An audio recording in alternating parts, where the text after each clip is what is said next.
ચાલુ છે ને વાંધો હવે શાંતિ. હા ઓલો આપણે બીજો કટિંગ થશે કે હળંગ ઉપડશે બીજો થાય. હવે દુર્ગુણ કાઢવા માટે ભજનની જરૂર છે અને ગુણ ગ્રહણ કરવાના છે. આવું આવું કરો એટલે આગળ વધાય. તમે જ્યાં જ્યાં જાઓ ને ડોક્યુમેન્ટ તો માગ છે ફલાણું છે કે હા ગમે ના સંતો જાઓ એટલે સંતો જાય એટલે સંતને ઓળખી જ જાય કે આ આપણો માણસ છે. આ આપણો ચાર નજર ભેગી થાય તો વર્તી જાય કે આપણો માણસ છે તરત એ વર્તાય રહે એવી બધી પરખ થાય. આવું બધું આગળ એવું જ્ઞાન થાય. માણસ ગમે એવો પછી તો તમે આગળ ભજન વધતું જાય. એમાં રાણાભાઈ આવીને બેઠા છે તો રાણાભાઈના મનમાં શું છે એ પણ ખબર પડી જાય કે શું એમના વિચારો હાલે છે. એ વધત બધું વધતું જાય. એટલે એવી બધી જિજ્ઞાસા હોય તો આગળ વધાય. એટલે જિજ્ઞાસા ખરેખર એવી કેળવી જોઈએ. દુર્ગુણ સામું જોવું જ નહીં કોઈના. ગુણ જ ગ્રહણ કરવા, ગુણોના દર્શન કરવા. બીજા એમાં અવગુણ સામે દ્રષ્ટિ પણ ન કરવી તો આગળ વધાય. અને રાણી ક્યાણે તો હોવી જ જોઈએ. સત્ય, દયા, ધર્મ, આ એવું બધું કરવું. ભલે એવું નહીં કે જે હોય દાનમાં દઈ દો પણ દેવા કરતાં દયા ભલી એવું કહેવાનું છે. આપણે દયા કેવી શક્તિ હોય તો કોઈના દુઃખમાં ભાગ લેવો, કોઈ કામ કરીને આ કરીને તેમ કરીને આવું કામ છે. હવે અહીંયા બોલું બાથરૂમ લીધું, ટેમ્પો લાવવા બદલે ટેમ્પાની રેતી પોસા ભગતે હારી લો. એમાં ટેમ્પાને ક્યાંય જરૂર મન એવું જ હોય, શક્તિ હોય કે આ ભાઈ ટેમ્પાને એવું જરૂર હાલો હારી આવી લેતી ટેમ્પાને રેતી માથે હારી લેવા કોથળે માન. એટલે આવું બધું મન સંગાતો કાથોડમાં ગંગા જે ધારો એ થઈ જાય. આવું છે આ ભક્તિ. તો ક્યાં જઈને ક્યાં હું કાં તમે આમ વિચારમાં કલ્પો ત્યાં થઈ જાય કે આપણે આમ કરવું છે ત્યાં એ થઈ જાય. એના સમય પ્રમાણે બધું આ ભક્તિમાં ભજનમાં આવા બધા દુર્ગુણો છો એમાં આપણે આગળ વધતા જાય. એમ એ પ્રમાણ આપણે પ્રમાણમાં ન જોઈએ કે આ હમણાં પોતા પગને હાથ બોલાવ્યા હતા ત્યાં તરત આવી ગયા. રાણાભાઈને યાદ કર્યા ત્યાં રાણાભાઈ આવી ગયા. આવું બધી આ વિચારો એકાબીજા. આ પહેલાં કોઈ સાધુ સંતોમાં ફોન કે એવું કાંઈ નહોતું નહીં. આમ ગિરનારમાંથી તે આમ હિમાલયમાં વાતો કરતા હોય. ઓલો સંત એને હું તમને સંભાળું ત્યાં તમારા ઓટોમેટિક તમારા હૃદયમાં હું ઉદ્ભવું મારા પ્રત્યેનો તમે પ્રેમ દર્શાવો. આ પ્રેમ મોટી વસ્તુ છે. એટલે સાખીમાં કીધું છે પ્રેમ સબ કોઈ કહે પ્રેમ પીછા ને કોઈ સ્વાર્થ બિના નિડર રહે. તો પ્રેમ બિના જો હોય પ્રેમના તરબોળ થઈ જવું જોઈએ ત્યારે એકાબીજીના હો ગમની વાટેથી એકાબીજી અંતરની વાતો કરતા. હું જે પ્રશ્ન પૂછું તમારા મનમાં ઉદ્ભવી જતા તમે પાછા આવું જ થાય હા એ બરાબર. આવી રીતના ફોનમાં વાત કરે ને એવી જ રીતે વાતો કરતા. એ ઉપરથી ફોન કાઢ્યા બધાએ.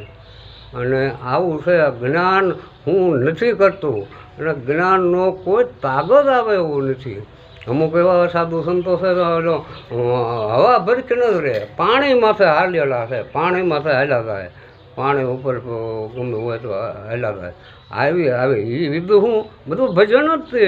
ભજન બળથી હું નથી થતું એવું કહો. અને ઈશ્વર ક્યાં નથી એવું બતાવો. જ્ઞાન ક્યાં નથી એવું બતાવો. જ્ઞાન વગરની કોઈ વસ્તુ બતાવો.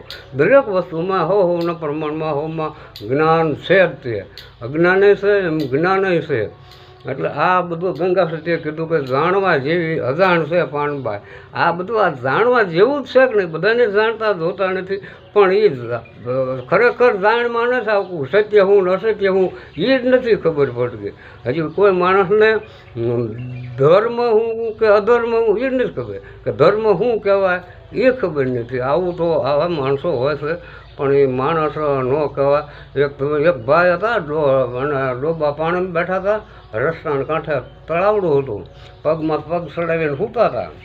તે રસ્તો પૂછ્યો કે ભાઈ આ રસ્તો ક્યાં જાય. આ રસ્તે ભરેલો જવાય આમ તે ઓલા પગે આમ કરે કે આ કે બોલવાની આળા છે ને આળા કે માણા બોલવાથી કે સમજતા નથી કે અને આ ડોબાને હમણાં બોલાવું તો ડોબું જેને બોલાવવું એ આવે તો બોલે હમણાં કે હા તમે મને મહાન આ મેં તમે કે પગેથી મને દિશા બતાવી કે આમ આમ મારે એને પૂછ્યું કે ભડલાને મારે ક્યાં સંધાય એને આમ પગ ઠેબું સીંધું તો માણસ કે એમાં કે મારે શું મજવું તારે તો કે તમે એમાં ન સમજ્યા પગ આમ કે ના તારે તો બોલવાથી તો ડોબાય સમજે છે પણ બોલવાથી માણા નથી સમજતા બોલીને સંભળાવો તો માણા નહીં સમજતા ડોબું સમજે કે હા ડોબો કે બોલો વળે એવું નહીં જેને બોલાવવું એ જ આવે 7-8 ભેંસો પાણીમાં બેઠી હતી ભેંસો બેઠા એ ભેંસ